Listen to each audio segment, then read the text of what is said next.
जम्मू कश्मीर। खिताब के दौरान अजान के वक्त अमित शाह रुक गए। अजान के बाद खिताब का आगाज किया। 30,000 से ज्यादा लोग पंचायत तहसील और मस्जिद में कुछ चल रहा है।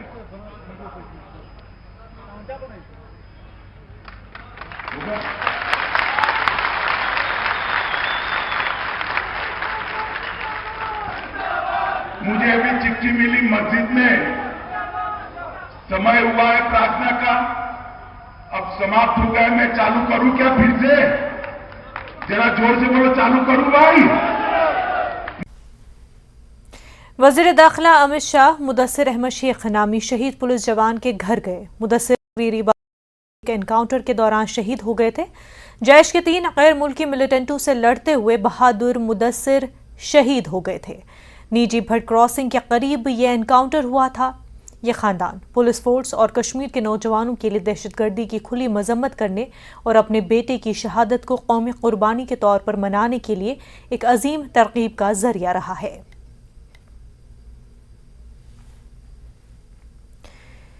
मरकजी वजीर दाखिला अमित शाह ने राजभवन के ऑडिटोरियम में मुख्तलिफ तरक्याती प्रोजेक्ट्स का वर्चुअल इफ्तिताह किया और इस तकरीब में एलजी मनोज सिन्हा, मरकजी वजीर जितेंद्र सिंह, चीफ सेक्रेटरी और दीगर। वजीर दाखिला ने तकरीबन 16 तरक्याती प्रोग्रामों का ऑनलाइन आगाज किया। अमित शाह ने इसके बाद श्रीनगर के मुख्तलिफ इलाकों का दौरा भी किया। 370 की मनसूखी के बाद वजीर दाखिला ने डाउनटाउन का दौरा किया। डाउनटाउन का दौरा करने वाले अमित शाह पहले वजीर दाखिला हैं। अमित शाह ने छठी पातशाही गुरुद्वारे में हाजिरी दी। गुरुद्वारा इंतजामिया ने अमित शाह, एलजी और दीगर का इस्तकबाल किया।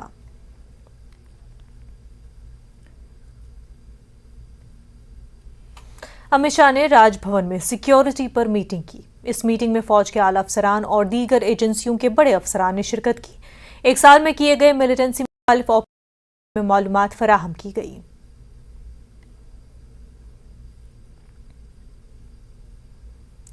अमित शाह के जरिए कश्मीर में खानदानी सियासत पर निशाना साधे जाने पर एनसी तिलमिला उठी है।